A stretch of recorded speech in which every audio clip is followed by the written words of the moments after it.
Bab perintah menerima jemputan orang yang menjemput.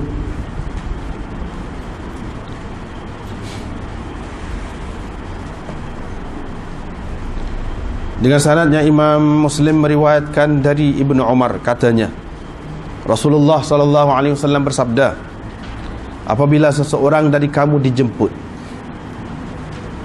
kepada walimah, yakni kunduri kahwin, falyatiha, maka hendaklah dia pergi. Riwayat daripada Ibnu Umar dari Nabi SAW sabdanya, apabila seseorang dari kamu dijemput kepada kenduri kahwin, falyujib, maka hendaklah dia menyahut jemputan itu, menerima jemputan itu. Qala Khalid, fa idza Ubaidullah yunazziluhu 'ala al-'urs. Rupa-rupanya Ubaidullah yunazziluhu 'ala al-'urs, dia telah mengahwinkannya, menjadikannya sebagai pengantin. Yani anak kepada Abdullah bin Umar, Ubaidullah namanya. Dengan sanadnya Imam Muslim meriwayatkan dari Ibnu Umar bahawa Nabi SAW bersabda, lebih kurang tadi juga, idza du'iya ahadukum ila walimati ursin, cuma tadi ilal walimah, ini ila walimati ursin, kenduri kahwin, falyujib, maka hendaklah dia menerima jemputan itu. Seterusnya dari Ibnu Umar lagi, katanya Rasulullah SAW bersabda, pergilah kepada kenduri, pergilah ke tempat bewah, idza du'itum, apabila kamu dijemput. Diriwayatkan dari Nafi' bahawa Abdullah bin Umar berkata, diriwayatkannya dari Nabi SAW, apabila seseorang dari kamu menjemput saudaranya, falyujib, maka hendaklah dia menerima jemputannya itu, sama ada jemputan itu untuk kenduri kahwin atau seumpamanya. Seterusnya daripada Ibnu Umar lagi, katanya Rasulullah SAW bersabda, man du'iya ila ursin, sesiapa yang dijemput kepada kenduri kahwin, au nahwihi, atau seumpamanya, falyujib, maka hendaklah dia menerima jemputan itu, pergilah. Satu lagi pun lagu itulah, itu ad-da'wah, pergilah kamu kepada jemputan itu. Idza du'itum, apabila kamu dijemput. Seterusnya lagi daripada Ibnu Umar lagi, lafaz lain-lain, maksudnya sama. Rasulullah SAW bersabda, ajibu hadhihi ad-da'wah, terimalah jemputan ini apabila kamu dijemput. Qala, kata perawi Abdullah ibnu Umar, pergi ke tempat jamuan, kahwin, perkahwinan, wa ghairil urs, dan jamuan bukan kerana kahwin, wa ya'tiha, dan beliau pergi wa huwa shaim, dalam keadaan berpuasa, pergi. Diriwayatkan dari Ibnu Umar bahawa Nabi SAW bersabda, apabila kamu dijemput ila qura, untuk memakan qura, yakni kaki kambing pun, mana lekeh lah, fa'ajibu, terimalah jemputan itu. Diriwayatkan dari Jabir, katanya Rasulullah SAW bersabda, apabila seseorang dari kamu dijemput untuk makan, falyujib, maka hendaklah dia menyahut ataupun menerima jemputan itu. Kalau dia nak makan, dia makan. Kalau tidak, tak payah makan. Ibnul Muthanna dalam riwayatnya tidak ada menyebut ila ta'am, yakni jemputan untuk makan, itu tak ada. Untuk makan itu tak ada. Dengan sanad satu lagi pun lagu tu juga isinya. Kemudian riwayat daripada Abi Hurairah, katanya Rasulullah SAW bersabda, apabila seseorang dari kamu dijemput, maka hendaklah dia menerima jemputan itu. Sekiranya dia berpuasa, maka hendaklah dia doakan untuk orang yang menjemput itu. Dan sekiranya dia tidak berpuasa, maka hendaklah dia makan. Diriwayatkan dari Abi Hurairah bahawa beliau berkata, bi'sat ta'am ta'amul walimah, seburuk-buruk jamuan makan ialah jamuan makan untuk perkahwinan, kenduri kahwin yang dijemput orang-orang kaya. dan ditinggalkan orang-orang miskin. Sesiapa yang tidak menerima jemputan, sesungguhnya dia telah derhaka kepada Allah dan Rasulnya. Diriwayatkan ini Sufyan berkata, saya berkata kepada Zuhri, wahai Abu Bakar, bagaimana dengan hadis ini? Seburuk-buruk makanan ialah makanan orang kaya ni lagu mana? Zuhri pun ketawa. Dia kata bukan itu, bukan lagu tu, bukan seburuk-buruk makanan ialah makanan orang kaya. Sufyan kata, ayah sayanya kaya. Terkejutlah saya bila dengar hadis ini. Saya pun tanya tentang hadis ini Zuhri. Dia pun kata, Abdurrahman Al-A'raj menceritakan kepadaku bahawa beliau mendengar Abu Hurairah berkata, syarrut ta'am ta'amul walimah, seburuk-buruk makanan ataupun jamuan ialah jamuan kenduri kahwin. Thumma dzakara bimithli hadis Malik, kemudian dia menyebutkan serupa dengan hadis Malik sebelum pada ni lah.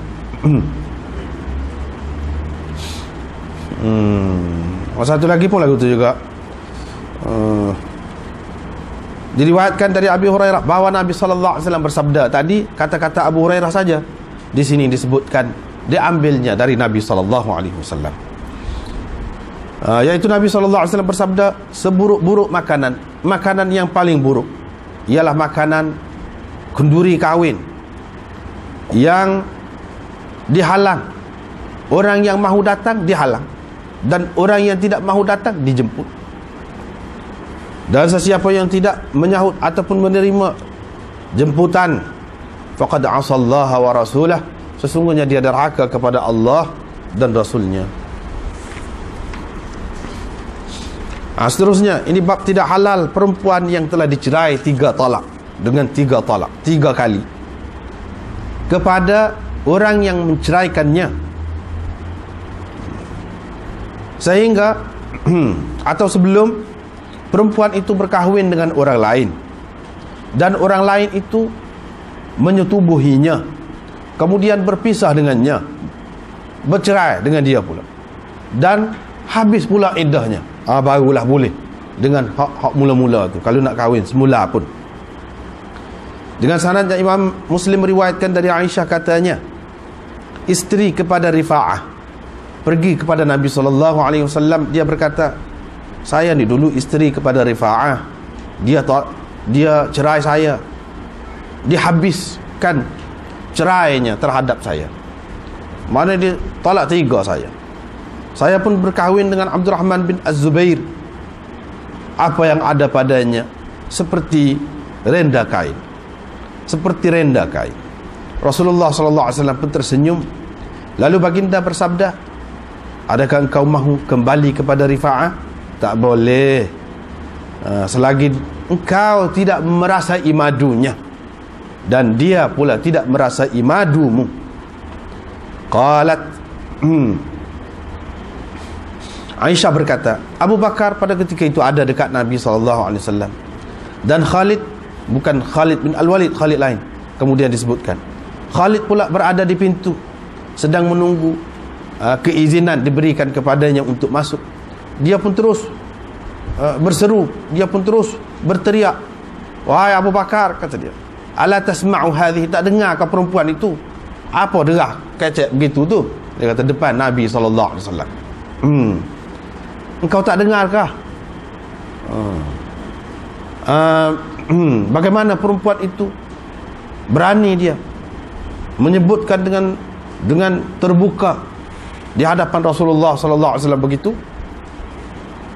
Diriwayatkan dari Urwah bin Az-Zubair bahawa Aisyah, isteri Nabi SAW, menceritakan kepadanya bahawa Rifa'ah Al-Qurazi telah menceraikan isterinya, lalu dihabisinya cerainya, dihabis cerainya.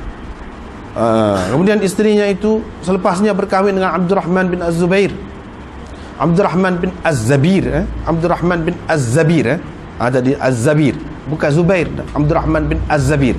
Inilah satu-satunya nama Zabir, bukan Zubair. Orang lain sebanyak-banyak Zubair belaka, dia ni Zabir. Dia pun pergi kepada Nabi SAW. Dia berkata, wahai Rasulullah, dulu dia ni isteri kepada Rifa'ah. Rifa'ah cerai dia, akhir thalath tatliqat, cerai 3 kali, dan terakhir dari 3 kali cerai itu, maksudnya cerai 3 talak lah. Fatazawwajtu ba'dahu, selepas dia menceraikan saya telah berkahwin dengan Abdurrahman bin Az-Zabir. Sesungguhnya demi Allah, kata dia, apa yang ada padanya tidak lebih dari seperti renda kain. Dia pun ambil hujung jilbab dia, hujung kain dia, renda tu, dia buat gitu.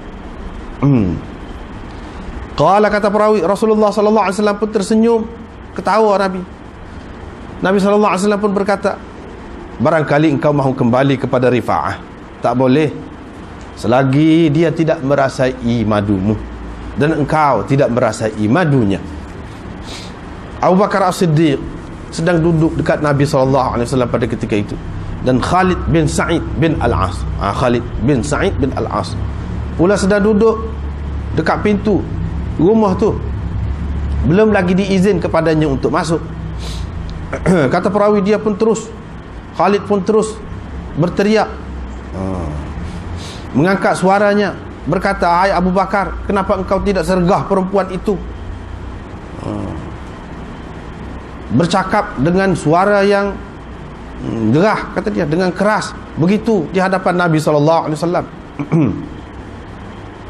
Diriwayatkan dari Urwah dari Aisyah bahawa Rifa'ah Al-Qurazi telah menceraikan isterinya.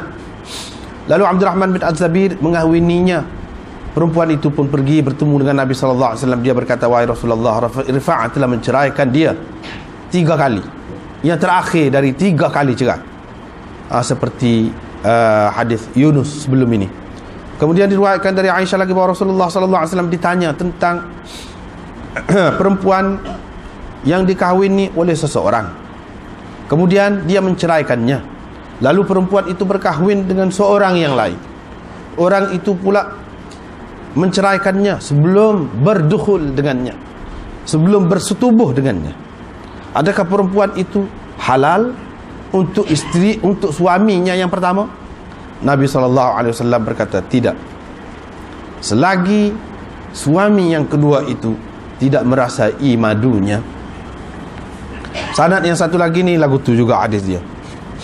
Diriwayatkan dari Aisyah, katanya, ada seorang lelaki, ada seorang menceraikan seorang di zaman Nabi SAW, menceraikan isterinya 3 talak. Lalu isterinya itu dikahwini oleh seorang yang lain. Kemudian orang itu menceraikannya sebelum berdukhul dengannya, yakni sebelum bersetubuh dengannya. Maka suaminya yang pertama mahu mengahwininya pula. Maka ditanya Rasulullah SAW tentang perkara itu. Lalu Nabi SAW bersabda, tidak boleh sehingga yang terakhir, yakni suami yang kemudian itu, merasai min usailatiha, sebahagian dari madunya, apa yang telah dirasai oleh yang pertama. Seterusnya sepatu juga. Ini bab apa yang digalakkan, apa yang digalakkan supaya seseorang membacanya pada ketika nak bersetubuh. Diriwayatkan dari Ibnu Abbas, katanya Rasulullah SAW bersabda, kalaulah seseorang dari mereka ketika mahu mendatangi isterinya membaca bismillah, Allahumma jannibna syaitan wa jannibish syaitana ma razaqtana, ya Allah, jauhilah syaitan dari kami dan jauhi syaitan dari apa yang akan engkau kurniakan kepada kami. Kerana sesungguhnya jika ditakdirkan mereka berdua akan mendapat anak, fi dzalika, dengan persetubuhan itu, lam yadurruhu syaitanun abadan, syaitan tidak akan memudaratkannya sama sekali sampai bila-bila. Kemudian sanad yang satu lagi ni pun ada beberapa sanadnya, lebih kurang tu ya. Cuma dalam riwayat Thawri ada bismillah, dalam riwayat Ibn Numair Dalam riwayat Syu'bah tidak ada zikru tidak ada sebutan bismillah tu. Dalam riwayat Thawri ada bismillah. Dalam riwayat Ibnu Numair, Mansur berkata, saya rasa dia berkata bismillah, mana ada baca. Begitulah. Kemudian ini bab keharusan menyetubuhi isteri fi qubuliha, pada kubulnya, yani pada kemaluan, mana bahagian depannya, min quddamiha, dari arah hadapan ataupun dari belakang, min ghairi ta'arrud lid-dubur, tanpa mengganggu dubur. Dengan sanadnya Imam Muslim meriwayatkan dari Jabir, dia berkata, orang Yahudi berpendapat kalau seseorang itu mendatangi istrinya melalui duburnya, tapi pada kubulnya, melalui belakang lah, tetapi pada kubulnya juga, anak yang akan lahir itu akan lahir juling, jadi juling, kata dia.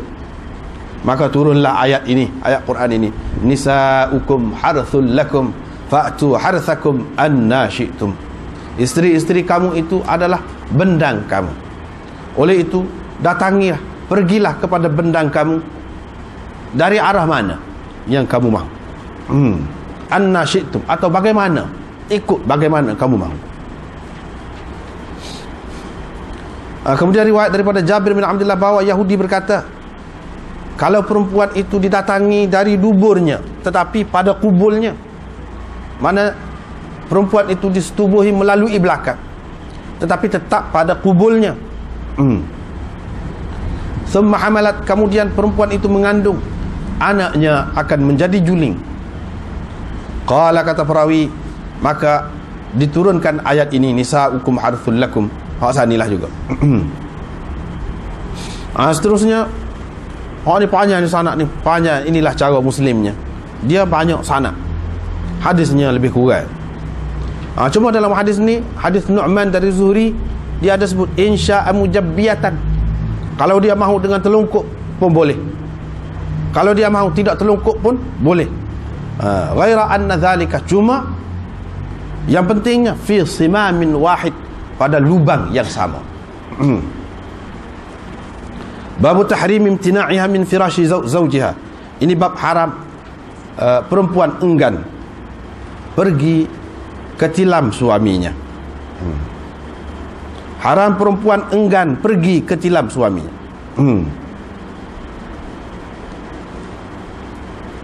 Dengan sanadnya Imam Muslim meriwayatkan dari Abi Hurairah dari Nabi sallallahu alaihi wasallam, sabdanya, apabila seseorang perempuan itu bermalam dengan mengasingkan, menjauhkan, meninggalkan tilam suaminya, nescaya malaikat melaknatnya hingga ke pagi.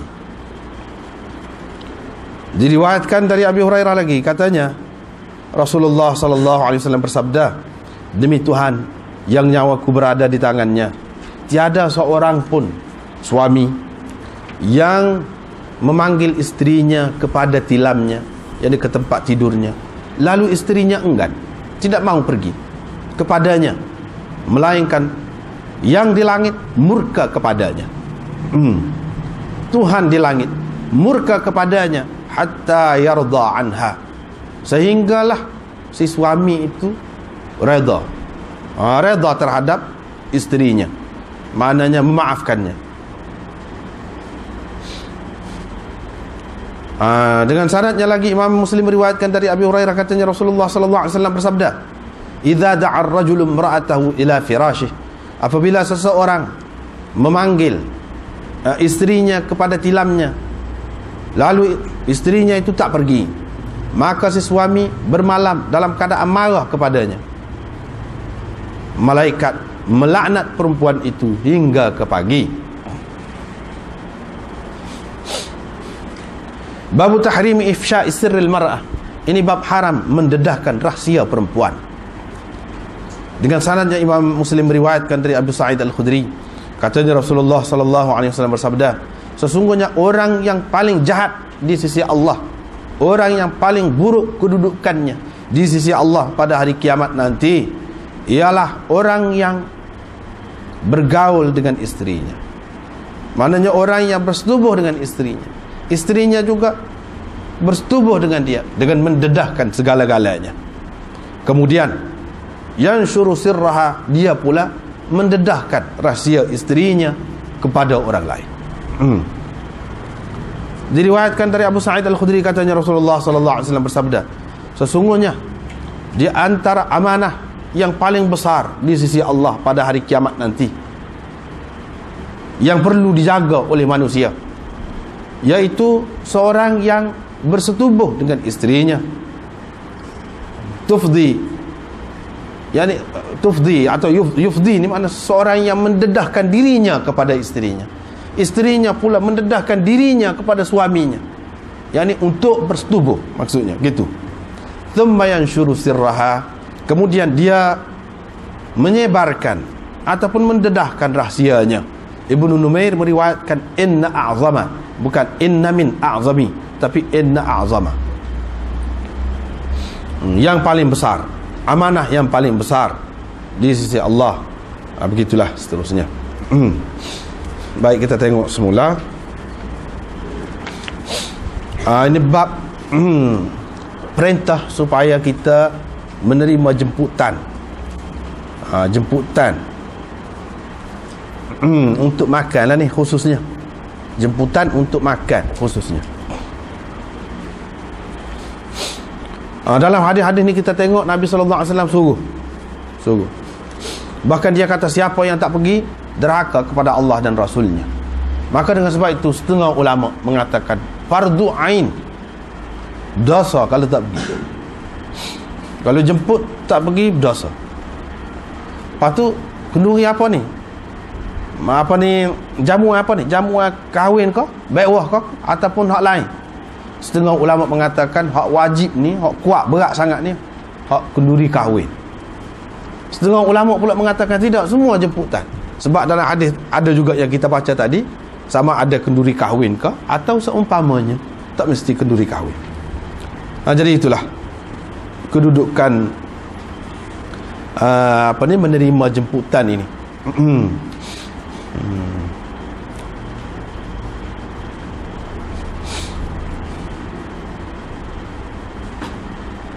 Kecuali kalau ada keuzuran lah. Kalau ada keuzuran, alasan untuk dia tidak pergi, lainlah cerita.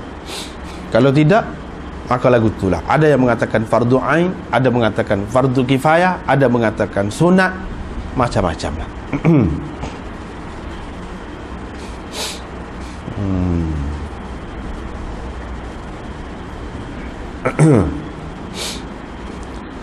Ini apa yang disebutkan oleh Imam Nawawi. Dia kata Qadhi Iyad menukilkan ittifaq ulama tentang wajib kita menerima jemputan untuk kenduri kahwin. Tu Qadhi Iyad kata ittifaq ulama wajib. Qala Qadhi Iyad berkata ulama berselisih pendapat tentang jemputan untuk hak lain, jemputan lain, selisih pendapat. Malik dan Jumhur mengatakan tidak wajib menerima jemputan kalau hak selain daripada kenduri kahwin, tidak wajib. Maknanya dia terima juga wajib kalau kenduri kahwin itu. Ahlu Zahir berkata semua jemputan wajib, wajib kita kena terima. Ahlu Zahir, kenduri kahwin ke ataupun bukan kenduri kahwin, inilah pendapat sebahagian ulama salaf. Adapun keuzuran, uzur hak menyebabkan tak apa kalau tak pergi, tak berdosa. Kepada orang yang kata wajib tu pun, mana kalau tak pergi tak berdosa, apatah lagi kalau orang yang kata sunat tu. Orang yang kata wajib pun, kalau ada benda-benda ni tidak wajib. Apa dia? Kalau tak pergi pun tak apa. Faminha an yakuna fi at-ta'am syubhah. Yang pertama, sekiranya makanan itu syubhat. Syubhat bukan haram. Kalau haram tu jelas lah, tak boleh. Ini syubhat saja. Antara haram dengan tidak haram, syubhat. Itu yang pertama. Yang kedua, jamuan itu khusus untuk orang kaya. Dikhususkan untuk orang kaya saja.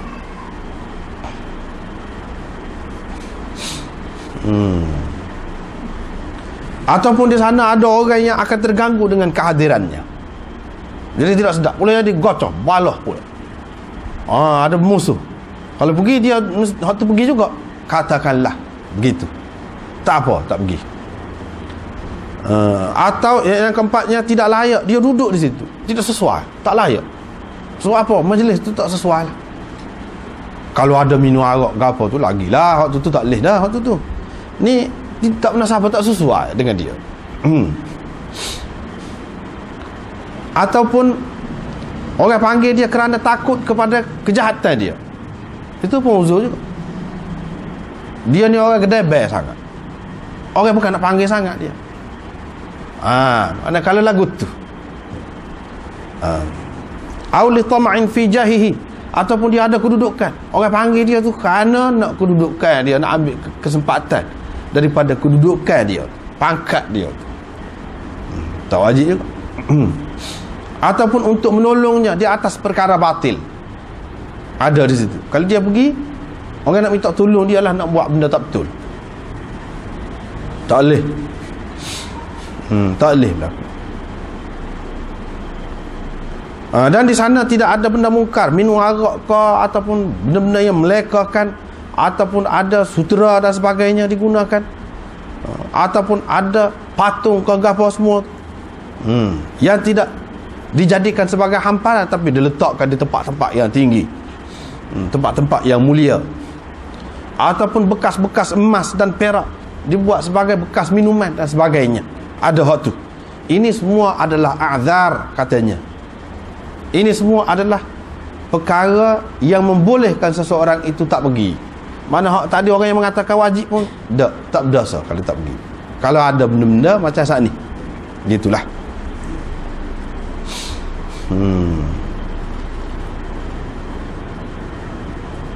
Di antara keuzuran lagi yang Imam Nawawi sebut di sini, kalau orang jemput kita minta uzur dulu lagi.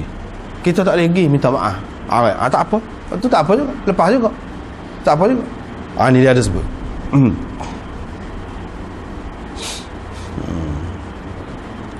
Kita royak dulu. Tak apa juga dah betul. Royak. Kita tak boleh pergi. Kita sebab gini-gini. Royak. Tak apa. Royak sebab. Begitulah seterusnya lain-lain. Jadi jamuan ini kalaupun benda tu tak ada sebelah mana pun. Mana tak boleh kata kalau kita kenyang makan kepada dia je. Makan kepada dia. Ikutlah apa-apa pun kita kata makan koci je pergi makan. Katakanlah. Tak apa. Kena pergi juga. Ni di kalangan dia ni, kalau kaki kambing, kita kaki kambing Johor juga dah. Kaki kambing ujung-ujung dia, kuku dia tu dibakar hak tu. Kalau panggil untuk makan hak tu pun kena pergi juga. Jangan milih. Maksudnya begitu. Hak maksud sebenarnya supaya pergi. Jadi apa yang berat sangat kahwin itu, satu, nak suruh tahu ini bukan hubungan yang tidak baik ni, hubungan yang tak betul ni. Keluarga rumah ni ada baru kahwin. Jadi kalau tengok orang yang kita tak biasa tengok pun, jangan berasa timbul perkara-perkara yang tidak baik. Jadi semua orang tahu. Tujuannya untuk iklan. Isytihar sebagai perisytiharan bahawa di sini ada perkahwinan, maka tidak ada sesuatu yang tidak baik, yang haram berlaku. Itu tujuan. Selain daripada itu, untuk memeriahkan majlis lah. Ini juga salah satu cara untuk bermesra lah. Salah satu cara untuk mengeratkan hubungan kemasyarakatan. Seterusnya lagu tu lah lebih kurangnya. Lepas tu dalam satu hadis dia kata kalau dia tu puasa pun pergi juga. Ibnu Umar kalau dia puasa pun dia pergi. Cuma dia tak makan, dia pergi. Begitu juga kalau orang tu sakit, katakanlah sakit darah tinggi, pergi, tapi jangan makan. Semua orang tu dia terlajak nak jaga hati. Nak jaga hati tuan rumah ni. Padahal dia ni bahaya. Makan juga. Hak manis-manis itu pun makan juga. Balik tu jadi masalah. Tak boleh lah lagu tu. Tak boleh. Pergi tu anak. Makan tu nombor 2. kehadiran itu hak Nabi sallallahu alaihi wasallam kata fal yusalli, maka hendaklah dia doakan. Dapat doa tak apa dah, restu, mudah-mudahan bahagia, mudah-mudahan baik, Allah SWT bahagiakan kedua-duanya, misalnya kita kata sampai ke anak cucu. Tak apa dah, doa lah tu, sekadar tu. Kalau tak puasa, makan. Makan tu kuat-kuat, tak mesti banyak. Semulut pun tak apa dah. Semulut pun tak apa dah. Itu dalam syarah dia ni disebut semulut pun tak apa dah. Terutama kalau takut orang tu kecil hati, dan dalam keadaan kita tu tidak berpenyakit lah. Takut dia kecil hati, dia rasa kita tak usah makan, tak sudi, maka makanlah juga. Dengan makan semulut tu sudah memadai dah. Sudah memadai. Jadi doa fal yusalli tu maknanya bukan sembahyang, doa. Tapi kalau nak pergi sembahyang pun tak apa-apanya. Tak apa, pergi masuk dalam rumah dia sembahyang. Sembahyang, bawa berkat ke dalam rumah dia, tak apa. Sembahyang sunat biasa. Tapi di sini lebih hampir kepada doa. Seperti dalam Quran itu disebut kan, khudh min amwalihim sadaqatan tutahhiruhum wa tuzakkihim biha wa salli alaihim inna salataka sakanul lahum. Ambil zakat daripada orang-orang yang patut bagi zakat itulah, sebagai menyucikan harta benda mereka, membersihkan mereka. Wa salli alaihim, dan berdoalah untuk mereka. Aziz itu bukan makna semaya, bukan makna orang bagi zakat pak kita semaya. Doa, maknanya doa. Salli itu dengan makna doa.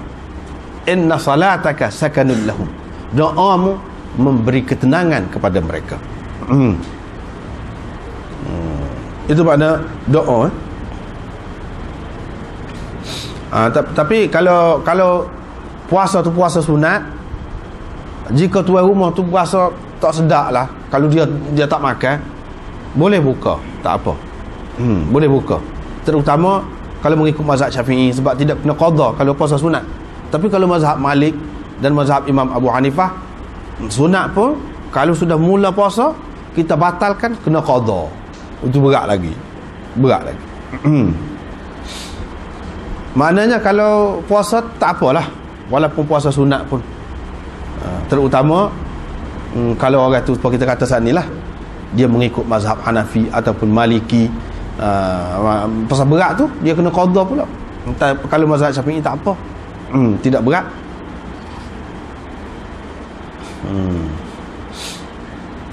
Lepas tu dia kata, Abu Hurairah kata, begitu juga hadis Nabi SAW kemudian ni, seburuk-buruk makanan yang paling keji ialah makanan kenduri yang dijemput orang-orang kaya. Orang miskin tak panggil. Tu tak boleh. Beza-beza lah gitu. Tapi kalau panggil belaka, orang hak kita nak panggil lah. Hak kaya pun kita panggil, hak miskin pun kita panggil. Tak apa. Kemudian dalam fiqh, dalam kitab-kitab fiqh, apa dia sebut lagi, kalau panggil tu pula kita buat suku, ini kita khusus, memang kita buat lebih sikit lah ke dia jamuan, tak apa juga. Tapi jangan sampai orang lain kecil hati. Tahu misalnya dalam ramai-ramai gitu, panggil lah masa yang khusus ke, panggil pandai-pandai lah, sama ada selepas ke atau sebelum ke. Tengoklah, tak apa lagi sekadar tu. Ataupun orang khusus ni kita nak panggil atas rumah kita, tapi kena jaga jangan sampai kecil hati orang. Hak tu nombor satu sekali kena jaga. Bukan tak boleh, beza-beza ni, kelas-kelas ni ada dalam Islam pun dia terima juga hak tu. Akui juga orang ni orang lebih, orang ni orang kurang. Tetapi jangan sampai hak ni maksud satu kecil hati, yang kedua tak panggil langsung. Padahal demo ni hak nak pergi, hak kaya tu tak segi keberatan dia, rumah dia apa sedap lagi makan, tak segi dia. Jadi kita tak panggil hak sesak, tu tak molek. Tak molek sangat. Makanan yang paling buruk tu, paling keji. Jadi perawi ni kata dia pun terkejut mula-mula dengan hadis tu pasal tak jelas. seburuk-buruk makanan ialah makanan orang kaya. Lagu tu hadis tu yang sampai kepada dia. Padahal bukan lagu tu. Zuhri kata tak tu. Dia kata hak sebenarnya lagu ni. Lalu dia sebutlah seburuk-buruk makanan ialah makanan kenduri yang dijemput orang kaya sahaja. Orang miskin tidak dijemput. Hak tu tak boleh.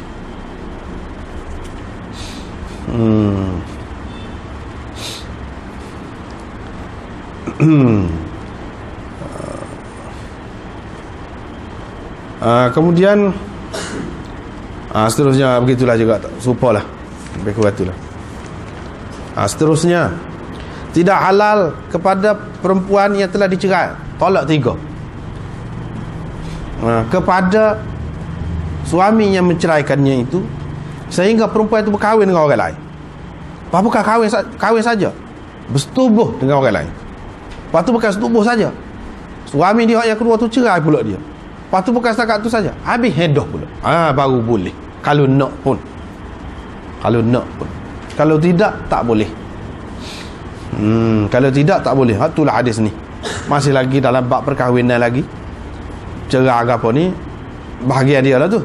Sampai ke peringkat begitu. Kadang-kadang. Jadi isteri Rifa'ah ni dalam Bukhari, dalam mana-mana pun ada belakang ni. Hadis ni. Dia pergi kepada Nabi SAW. Dia rayak dia ni isteri Rifa'ah. Rifa'ah talak 3 dah dia.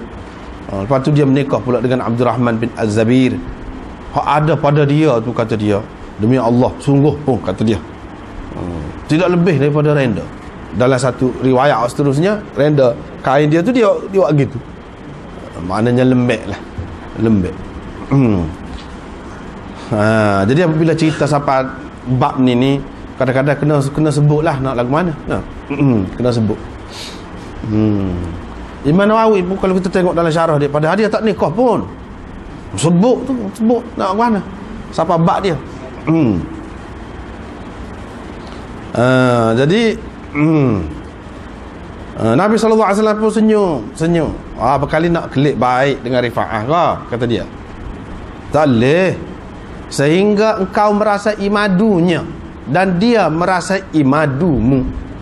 Maksud madu tu iaitu bersetubuh. Hak tu mengikut jumhur ulama. Hasan Basri kata madu tu bukan bersetubuh saja, kena keluar air mani. Sampai setakat tu. Itu makna madu. Kalau tak sampai ke situ, tak sampai madu lagi, kata dia. Tetapi pendapat Hasan Basri itu syadz, ganjil. Pendapat yang ganjil. Sa'id bin Musayyab pula kata, dia kata untuk mengharuskan kepada suami yang pertama tidak nanti bersetubuh, akad nikah saja. Lepas tu dia cerai, boleh dah. Tapi pendapat dia tu pun dipertikaikan oleh sekian ramai orang. Dan ulama bahar-bahar kaji-kaji tengok, akhir sekali didapati Sa'id bin Musayyab tersasul salah, dan akhirnya dia tarik balik pendapat dia. Dia rojok. Itu yang jelasnya. Tak boleh pakai hal tu. Apalagi dengan adanya hadis-hadis Nabi SAW, hak ni dan hak lain-lain lagi yang mengharamkan, yang menyebutkan laknat tahlil itu. La'anallahu al-muhallila wal muhallala lahu. Allah melaknat muhallil, orang yang bertindak menghalalkan untuk orang lain. Dia menikah tu supaya perempuan tu jadi halal kepada suaminya yang pertama. Tu dengan maksud tu muhallil orang panggil. Dan muhallal lahu yakni orang yang suami yang kedua ni menikah untuk supaya isteri ni halal kepada dia. Muhallal lahu yakni suami yang pertama lah, itu muhallal lahu. Laknat belaka sekiranya dia tahu, kecuali dia tak tahu, lain cerita. Kalau dia tak tahu, nikah suku, dia tak tahu, dia tidak suruh, dia tidak nak, dia tidak rancang, tak ada apa, lain cerita. Tapi kalau tidak, tak boleh. Mengikut Imam Malik, Ahmad, Auza'i dan Imam Abu Hanifah dalam salah satu riwayat dia, kalau dirancang dia ketahui tak sah, nikah tu pun tak sah, nikah dulu lagi tak sah. Tapi mengikut Imam Syafi'i, nikah sah walaupun rancang, tapi hak dia janji itu tak jadi. tak terpakai, hampa saja. Maknanya dia kena teruskan. Suami yang kedua tu kena teruskan nikah. Tak boleh cerai main-main, tak boleh. Jadi apa yang dia janji kok luar tak boleh, tak jadi apa, sia-sia saja. Mengikut satu riwayat dari Imam Abu Hanifah, kalau disebut dalam akad pun, ni syarat ni, nikah sebentar aja kira-kira, lepas tu kamu cerai lah. Katakanlah lagu tu sah juga. Ada satu pendapat yang pertama tadi, hak tu yang masyhur, dia kata nikah pun, akad pun tak jadi. Ini pendapat yang lain, pendapat Imam Abu Hanifah juga, dia kata sah akad itu, tak payah akad lain. Tetapi apa yang disebutkan tu tak jadi, lara, hampa, tak jadi, tak terpakai. Mana tak boleh marah ke dia, tak boleh kata apa, tak boleh kata apa. Bini tu jadi bini dia tak boleh cerah mudah-mudah. Orang kita panggil Cina buta. Kita panggil Cina buta tu tak boleh, tak boleh. Boleh jadilah nama Cina buta tu mungkin tak apa sedap bunyi kan. Boleh jadi ada latar belakang dia dulu, cerita zaman dulu. Asalnya mana ada cerita lagu tu. Ditarik Cina hak buta tak tahu apa satu tu. Supaya jadi muhallil, yang ni suami yang kedua, untuk menghalalkan kepada suami yang pertama. Itu tak boleh. Tak boleh sehingga rasa madu engkau. Rasa madu engkau tu maksudnya bersetubuh. Sa'id bin Musayyab mula-mulanya dia berpendapat menantu Abu Hurairah, alim besar dia ni. Setengah ulama kata sayyidut tabi'in, ketua tabi'in, di kalangan tabi'in itu nombor satu. Hebat ilmu dia. Tapi yang ada lagu tu lah, dia kata fala tahillu lahu hatta tanki'a zawjan ghairah. Tidak halal kepadanya, pada suami yang pertama tu, sehingga dia menikah dengan suami yang lain. Dia kata dia bukan sehingga menikah ni, hakikat nikah ke apa? Akad nikah lah. Dia pegang situ asalnya. Tapi orang lain kata tidak, nikah tu salah satu makna dia iaitu makna bersetubuh. Nikah tu sendiri tu. Kalau kita andaikan nikah yang disebutkan dalam Quran itu makna akad nikah, hadis ni kita tak boleh ketepikan. Hadis ni sebut tak boleh, dia bukan sekadar menikah saja, tetapi kena bersetubuh. Kena bersetubuh. Supaya apa? Supaya tidak mudah. Supaya tidak mudah nak bercerai-cerai. Ini salah satu cara secara tidak langsung dari segi psikologi lah, cara Islam ni nak mengawal orang daripada cerai mudah-mudah. Kalau tidak senang sangat. Ada orang tu dia cemburu sangat, tapi backing sikit-sikit nak cerai selalu. Apabila cerai dihukum lagu ni, sudah dia serba salah. Tak sil. Dengan sebab itu apabila dia fikir hak lagu ni, maka dia tak jadi cerai. Itu tujuannya. Yang kedua, kadang-kadang orang perempuan ni nak cerai sangat, sibuklah nak cerai dengan suami yang pertama. Sampai cerai pasal apa? Dia duduk bayar ke orang lain ni lebih baik daripada suami ni. Dah tahun nikah sepenuhnya. Lepas tu timbul pula masalah, dia pergi raya tak lebih daripada ni. Lagu tu pula berkali teringat pada hak dulu lah. Itu pengajaran kepada orang perempuan, jangan mudah-mudah. Itu kalau ada hak nak nikah. Kalau tak ada, nak ke mana? Itu pengajaran kepada orang perempuan, jangan mudah-mudah. Itu kalau ada hak nak nikah. Kalau tak ada, nak ke mana? Kalau tak ada, atau kalau ada pun, kita tak boleh fikir baik lelaki atau perempuan serupa je ni, serupa. Tak boleh fikir dari segi kepuasan, orang panggil seks itu semata-mata tak boleh. Tak boleh tengok bukan segala-galanya perkahwinan ni duduk situ. Tidak. Tengok makan, minum, kira bicara, hak lain-lain banyak lagi. Itu sebahagian kecil saja. Tapi kadang-kadang manusia ni tidak gitu. Tidak gitu. Hak tu hal lebih besar. Lepas tu baru menyesal kemudian. Sebab tu kena berhati-hati, kena beringat dalam masalah ni, baik lelaki ataupun perempuan. dia ingat kau perempuan lain lebih baik lagi. Mudah nak cerah ni. Kalau tidak ni payah basuh.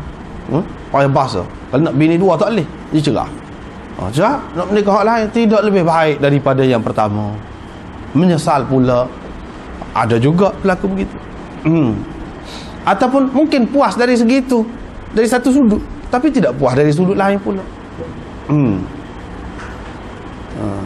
Sebab itulah dalam Quran pun sebut, boleh jadi kamu tidak puas hati, kamu tidak berkenan dengan satu orang perempuan itu, wa yaj'alallahu fihinna khairan katsira. Sedangkan Allah SWT buat banyak lagi kelebihan hak lain. Mana dia kena tengok hubungan perkahwinan ni, rumah tangga ni bukan semata-mata dari segi hubungan seks itu. Tak boleh tengok gitu. Kalau tidak akan jadi, hak sudah jadi dah banyak. Hak sudah jadi. Menikah sampai 7 orang suami. Hak lelaki tu pula sampai 14 orang bini. Tukar-tukar bini. Akhir sekali anak pun tak tahu mana. Anak pun benci. Apa maknanya hidup? Apa maknanya hidup? Lagu tu. Akhir sekali tak ada orang nak pergi jenguk. Ini banyak berlaku. Pasal apa? Pasal ikut nafsu lah tu. Asalnya ikut nafsu. Dia kuasa hak ni lebih molek lagi, hak ni lebih memuaskan lagi. Padahal tidak lagu tu. Itu semua khayalan saja. Inilah ceritanya.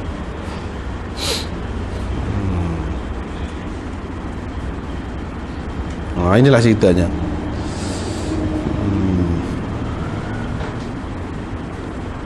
Lepas pada tu hadis-hadis ni lebih kurang serupa je. Tapi Nabi SAW ni cara dia sehingga orang perempuan di zaman tu berani sampai begitu, terbuka bercakap. Nabi SAW tak larang, menunjukkan dia nak supaya perempuan tu barulah kita tahu rahsia. Kalau tidak kadang-kadang duduk balah lah, duduk keji lah tu lelaki dia, yang perempuan ni pula keji suami dia, yang suami ni duk kata gini-gini kepada perempuan tu. Padahalnya cerita lain, tidak rayak hak sebenar. Kadang-kadang kalau terlalu tertutup sangat tu tak boleh juga. Molek juga mana biar kita tahu apa rahsia dia. Apa rahsia? Kadang-kadang orang tu duduk kata gini-gini, rupanya 10 tahun tidak buat perhubungan dengan suami ni. Mana kita tahu kita. Tapi dia tak rayak. Rayak tu hak rapat-rapat benar rayak lah. Benda hak berlaku.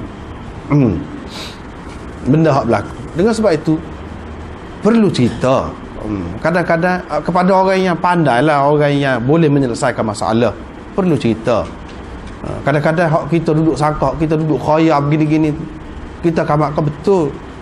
Mungkin dengan kita dapat nasihat orang, terbuka fikiran kita, kita pun tak jadi nak buat mengikut angin kita tu. Boleh jadi. Adalah lebih baik. Adalah lebih baik. Jadi hak ni pun lagu tu juga dia kata tak boleh tidak halal kepada suaminya yang pertama, sehingga dia merasa imadunya. Ni hak bukan itulah, hak lain pula, cerita lain pula. Supaya je bukan khusus kepada isteri Rifa'ah tadi, orang lain pun lagu tu juga. Ni sebab tu dia mari riwayat hak lain ni. Ada orang cerai bini dia, lepas tu nak menikah tak boleh. Orang lain nikah, lepas tu cerai sebelum dukhul maknanya bersetubuh. Nabi SAW kata tak boleh.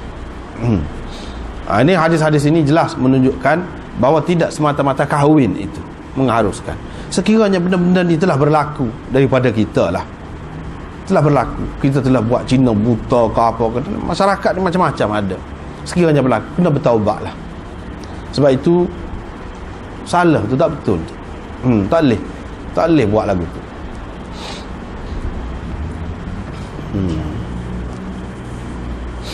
Cerita-cerita orang zaman dulu banyaklah cerita-cerita pelik-pelik.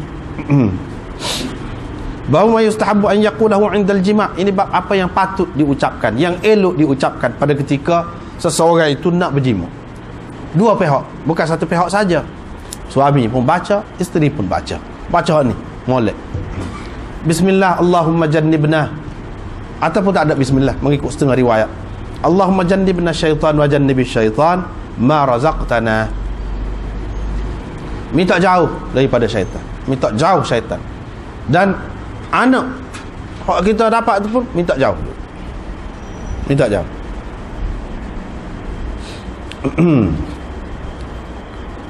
Lepas tu kita kata hak tu tak apalah, hak tu. Nabi SAW kata, kalau ditakdirkan dapat anak, syaitan tidak boleh memudaratkan dia. Tidak boleh memudaratkan tu lagu mana? Setengah ulama kata orang ni pada ketika lahir dicocok oleh syaitan, kecuali Nabi Isa, hak tu tidak kena cocok. Dan orang yang baca hak ni. Tapi ulama-ulama yang lain kata tak ada. Tak betul tu lagu tu. Hak tu khusus dengan Nabi Isa tu. Kalau orang lain pun lagu tu juga, apa keistimewaan dia? Apa keistimewaan dia? Apa maksud? Orang ni tidak kena digoda dah kau syaitan. Syaitan tak boleh tipu daya dah kau orang ni. Berlaku semacam. Apa makna tidak memudaratkan? Apa makna? Situ. Jadi macam-macam lah ulama kata. Di antaranya mengatakan memudaratkan ini maknanya hak berat lah, hak berat. Maknanya jadi tu syaitan tu dalam perkara yang berat. Hak sikit-sikit itu tu hak asal lagi kejadian manusia tu memang Allah SWT buat lagu tu. Memang dia akan terpengaruh sikit sebanyak dengan syaitan, terpedaya. Tetapi hak berat, dia tak akan kena. Misalnya syaitan akan goda dia supaya meninggalkan agama. Tu benda besar tu. Dia tak akan tunggu. Tu syaitan tidak akan memudaratkannya selama-lama. Dengan makna tu. Ataupun dengan makna hak lain-lain lagi, yang mana kita tidak tahu apakah yang dimaksudkan mudarat yang dimaksudkan di sini. Sampai bila-bila pun syaitan tak boleh. Tak ada disebut. Tetapi selamatlah anak tu. Boleh juga kita pakai dengan makna umum gitu. Tapi tidak jelas lah, tak berapa sedap lah, pasal tak nampak, tak sebut tu. Kalau hak tadi, mana dalam perkara-perkara besar, dia tidak akan terpedaya dengan syaitan. Dia akan selamat daripada perkara-perkara besar. Kesilapan-kesilapan kecil itu boleh berlaku. Orang panggil dalam Quran kata illal lamam, al-lamam, ataupun dosa kecil. Tapi kalau nak buat dosa besar, dia jadi tak boleh kenaling, tak jadi nak buat. Kalau sekiranya nak buat dah pun jadi tak jadi. Adalah kat mana-mana tak jadi. Itu yang dimaksudkan mudarat syaitan. Misalnya nak berzina ke, kalau benda yang besar lagu tu, boleh jadi nak lola dah nak jadi. Tetapi dengan berkat ni doa hak Nabi SAW ajar ni, selamat. Itu maksud besar-besar tu. Syaitan tidak boleh mudaratkan sampai bila-bila pun hak tu. Ataupun seperti dalam hadis ada menyebutkan syaitan tidak boleh mudarat ni masa mana? Pada ketika nak mati. Syaitan boleh berupa mari dalam rupa tok guru kita, dalam rupa mak ayah kita, mari kata hak lagu ni hak betulnya. Kita selamat ikut ni kata dia. Padahal tu tak betul. Dia tu pada masa tu. Pada ketika tu hak tu hak berat tu, selamat daripada hal tu. Tak apalah, itu satu perkara. Yang kedua, ini kalau orang ditakdirkan nak dapat anak, tapi kalau orang tu sudah putus, baca ke juga kau? Dah dia tak ada anak dah, baca juga kau? Baca juga. Sebab dalam hadis ni tidak kata orang nak dapat anak saja, hak tak dapat anak tak ada. Baca ayat ni pula, tak ada lagu tu. Hak ni saja.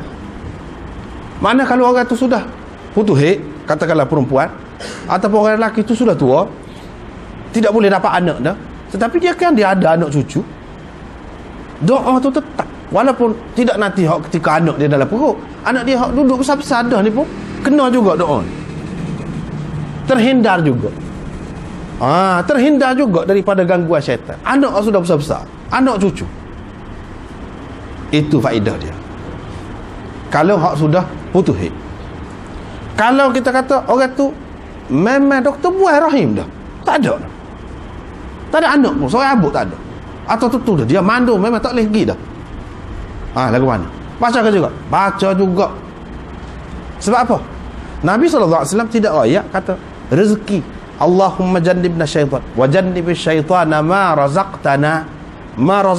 Apa yang engkau akan berikan, apa yang engkau berikan sebagai rezeki kepada kami. Rezeki itu luas, cuma hak dekatnya pada masa tu rezeki berupa anak.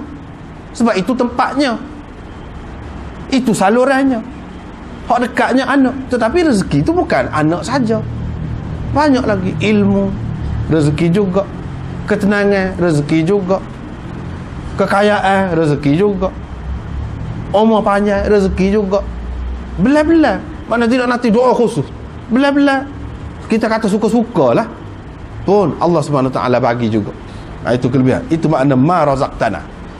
Tidak kita kata dah tak boleh anak, dah buat rahim, dah tak payah baca lah ni berkait dengan anak, dah. Kalau tak ada anak pun tak akan boleh anak pun. Tetap kita bergantung dengan rezeki daripada Allah SWT, kan? Rezeki itu minta dilindungi daripada gangguan syaitan. Rezeki yang kita boleh dalam apa bentuk sekalipun, yang rezeki yang selamat, yang halal, yang baik, yang berguna kepada kita. Itu maksudnya. Tak apalah. Lepas tu mendatangi isteri pula. Tadi baca apabila nak mendatangi isteri lagu mana? Di sini ceritanya. Jadi ayat Quran, hadis ni sebahagiannya dia menghapuskan pahaman yang tidak betul daripada kalangan Yahudi ataupun mana-mana, ataupun nak ajar kepada kita hak betul, hak molek, hak dikehendakinya lagu mana. Iaitu kita bersetubuh melalui kemaluan lah, faraj, bukan pada dubur. Lepas tu cara tu, teknik tu boleh. Anna syi'tum. Anna tu banyak makna dia. Kaifah, dengan makna kaifah, bagaimana kaifiatnya yang kamu mahu, boleh berlaku. Satu, anna min aina, dengan makna min aina, dari mana? Dari mana kamu nak? Dari depan kau, dari belakang kau, boleh berlaku. Asalkan tempatnya sama. Tempat itu adalah al-harth. Nisa'ukum harthul lakum, benda. Tempat yang asalnya melahirkan hasil. Situ tempat dia. Bukan tempat yang tidak mendatangkan hasil. Kalau seorang tu sudah putus haid dah, kira-kiranya tak ada mendatangkan hasil lah. Jadi boleh lah kau ke mana-mana? Tak boleh juga. Kena tempat itu juga. Ini disebut tempat itu. Bukan masalah akan mendatangkan hasil atau tidak. Mendatangkan hasil atau tidak tu tak tahu hak tu. Kalau ketika muda pun tak tahu. Berapa ramai orang muda pun tak boleh juga anak. Tak boleh juga. Berapa ramai hak tu tak kira. Anaknya tak ada tu, hak tak betul tu. Mana kata juling lah, macam-macam kata tak boleh. Itu semua khurafat, karut semua tu. Supaya orang-orang tua kita kata makan semut saya kuah 40 hari benar. Dia kata lagu tu lah, hak tu, hak ni pun lagu tu. Jadi juling. Dia kata jadi juling. Tak ada tak ada apa. Boleh kita mendatangi isteri anna syi'tum, ikut bagaimana yang kita suka.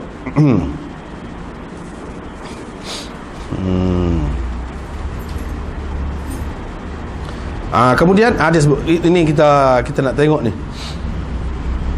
dalam ni syarah Imam Nawawi ni. Dalam hadis ni dia sebut cuma dalam lubang, dia sebut terang lubang yang sama. Ikutlah ke mana-mana pun tak kisah, lagu mana pun tak kisah, asalkan lubang yang sama. Yang dimaksudkan dengan lubang yang sama ini al-qubul, dia kata, yang ni faraj. Ulama berkata firman Allah SWT, fa'tu harthakum anna syi'tum, yani mawdi'az zar'i, tempat tanaman pada perempuan itu, iaitu pada kubul yang ditanam air mani di situ supaya mendapat anak. Dia kata. Hadis ini dan ayat ini menunjukkan harus menyetubuhi perempuan pada kubulnya. Kalau seseorang tu nak sebelah depan kau, sebelah belakang kau boleh, sambil telungkup kau boleh. Wa ammad dubur, adapun dubur falaysa huwa biharth, itu bukan tempat ladang, itu bukan. Wala mawdi'a zar'in, bukan tempat bercucuk tanah, bukan. Dan makna firman Allah SWT, anna syi'tum kaifa syi'tum, bagaimana kamu, kaifiyat tak kira. Ittifaq ulama, ini dia sebut ittifaq ulama alladzina yu'taddu bihim, ulama yang dipakai, ulama yang dipakai di kalangan umat ini. Ittifaq mengatakan haram wat'il mar'ah fi duburiha, wati ataupun menyetubuhi isteri pada dubur dia itu. Ittifaq ulama mengatakan haram. Qala ashabuna, Imam Nawawi kata ashab kita, mana ulama-ulama tokoh-tokoh besar dalam mazhab Syafi'i, mengatakan la yahillul wat'u fi dubur fi syai', dalam apa sekali keadaan tidak halal pada dubur minal adamiyyin, manusia. Bukan bini kau tak kira, tak boleh. Wala ghairihim, hak bukan manusia, binatang pun tak boleh juga. Fi halim minal ahwal, dalam apa keadaan sekalipun. Ketika mari kotor kau, tidak mari kotor kau, tak boleh. Tak boleh berlaku. Sebab apa? Ada hadis dalam Abu Daud dan banyak lagi dalam Musnad Ahmad. Dia kata man atamra'atahu fi duburiha mal'unun man atamra'atahu fi duburiha. Terkutuk orang yang mendatangi isterinya pada duburnya. Bila kata laknat itu mana dosa besar, dosa besar. Begitu. Bab tahrim imtina'iha min firash zawjiha. Ini bab haram perempuan tak boleh pergi kepada tilam suaminya. Haram. Suami begitu juga. Tapi apa kata perempuan? Letak atas perempuan. Sebab perempuan lebih mudah. Suami ni payah sikit. Nyaya, jadi jatuh ke nyaya. Sebab apa? Ialah orang lelaki maklum lah. Orang lelaki maklum. Sementara keluar air mani, kalau sudah keluar air mani tak boleh buat apa. Begitu ceritanya. Orang perempuan tidak. Lebih mudah untuk diajak, dan dia boleh tu dalam keadaan lagu mana. Dengan sebab itu salah besar. Sebab itu disebutkan perempuan. Orang lelaki tidak. Orang lelaki kalau ikut era ajak lagu tu, boleh jadi. Kalau hak kuat tak apa, kalau hak kuat tak apa. Tapi kalau hak tidak kuat, jadi nyaya. Dosa pula. Dah tak boleh pergi, dosa pula. Tidak lagu tu. Sebab itu tidak disebut orang lelaki. Tapi kalau dalam keadaan biasa, dalam keadaan sihat, dalam keadaan biasa, kalau dia tak sih, isteri dia ajak pun lagu tu juga, serupa juga. Ini dalam keadaan dia sudah tidak ada daya, tetapi suami ajak juga. Isteri ajak juga. Maka itu tidak berdosa. Tapi kalau perempuan, tidak. Walaupun beberapa kali pun. Sebab apa? Dia boleh terima orang perempuan. Beza dia dengan orang lelaki. Beza dengan orang lelaki. Dengan sebab itulah dalam hadis disebutkan perempuan.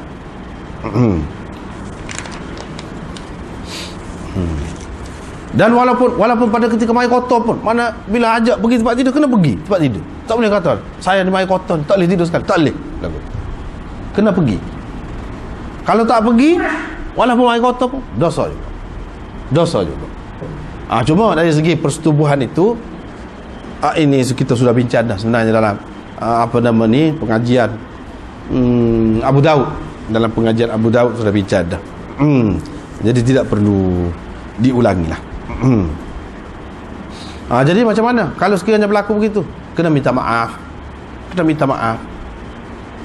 Kalau selagi si suami tidak redha, begitu juga sebaliknya. Kalau sekiranya ketika suami ni memang tak ada apa-apa, segah megah, kita kata isterinya ajak dia tak pergi, tak mau, tak boleh lagu tu, dosa juga. Kena minta maaf juga. Sama-sama minta maaf. Kedua pihak. Tidak kata perempuan saja minta maaf, tidak.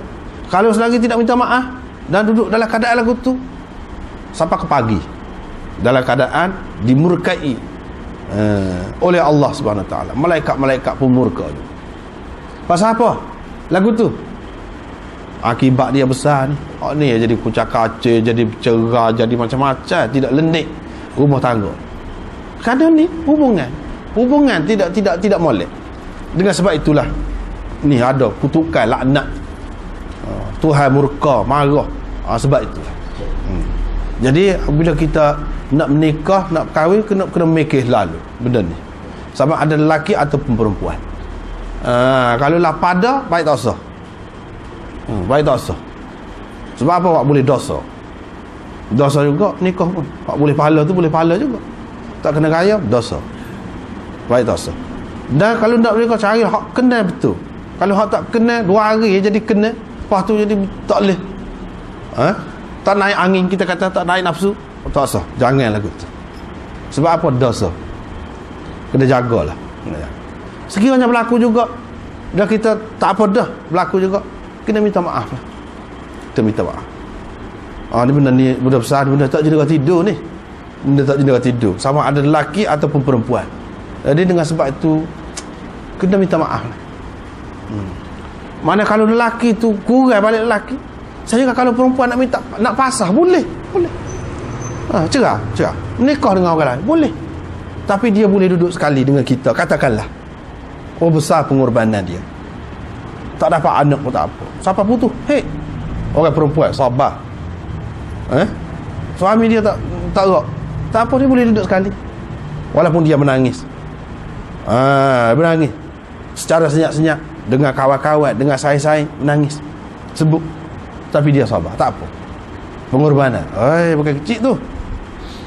Kadang-kadang jelas dah dia suami itu mandul. Sekarang dia boleh cek, boleh pergi periksa, boleh cek. Jelas suami itu mandul. Tak apa lagi, dia tak apa. Boleh duduk. Siapa ketua? Tak boleh anak pun tak apa. Besar pengorbanan tu. Mana kalau ada kurang sikit sebanyak, patut maaf. Sebab apa? Semula jadi manusia ni nak anak. Tak serupa anak orang lain perang pun. Tak serupa. Tiba-tiba dia boleh lagu tu. Besar pengorbanan dia. Begitu juga sebaliknya kalau suami, isterinya tak boleh melahirkan anak dah. Nak. Tapi kan nak jaga hati isteri dia. Dia tak nikah lain.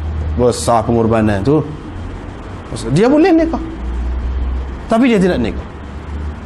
Ada orang nak dia, tapi dia tak nikah.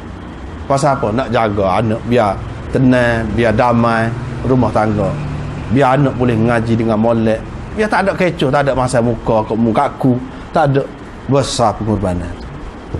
Kalau ada sikit sebanyak kekurangan dia, kesilapan dia, patut maaf lah. Itu makna kehidupan berkeluarga. Berat, susah. Kalau tidak kalau tidak rela lah pergi dengan gitu, terkutuk lah. Dengan sebab itu seseorang tu kalau ada masalah, sepatutnya dia kena cerita secara jelas, secara terbuka, sama ada lelaki ataupun perempuan. Kalau perempuan nak nikah lain pun tak apa, secara terbuka, sabar. Kalau lelaki, kalau nak cerai pun tak apa, dia kena rayak lah, biar jelas. Isteri dia kata tak sih, nak duduk sekali je, tak apa, dia tak apa. Walaupun dia tidak puas hati dari segi seks, katakanlah, dan dia nak juga, itulah yang cerita. Tapi sikap kita sepatutnya kena lagu tu. Sebab dah kena sungguh-sungguh, jangan main-main. Sekali saja kata tak padan, boleh jadi dia sembunyikan lagi. Sebab apa? Dah tentu dah mandul lelaki, menikah lain pun tak boleh lagi anak. Yang pertama masih mari kotor lagi, boleh lagi kalau dia nak dapat anak. Baik, cerah. Janganlah kita duduk terlalu emosional sangat. Jangan terlalu lagu tu. Cuba tengok sahabat-sahabat dulu menikah, orang ni mati, menikah dengan orang ni pula, orang ni mati, orang ni cerah, orang ni menikah dengan orang ni pula. Biasa. Biar hidup lagu tu. Jangan lebih-lebih sangat. Sebab apa? Ya mungkin tidak berasa lagi masa muda. Bila tua tak boleh anak dah. Susah. Anak perah tu pula macam-macam pula. Pergi dekat ayah dia, mak pak dia semula. Kita menderita. Kita kecewa. Pada ketika tu nak lagu mana? Suami yang kita jaga sangat tu mati dah. Anak kita tak ada. Kena fikir juga kepentingan kita. Tapi seperti anda kata tadi, kalau dia sanggup berkorban juga, besar pengorbanan dia. Kena faham molek lah tu akan datang. Lagu tu lah mungkin lagu tu sakit terlantar seorang di hospital, tak ada orang lagi.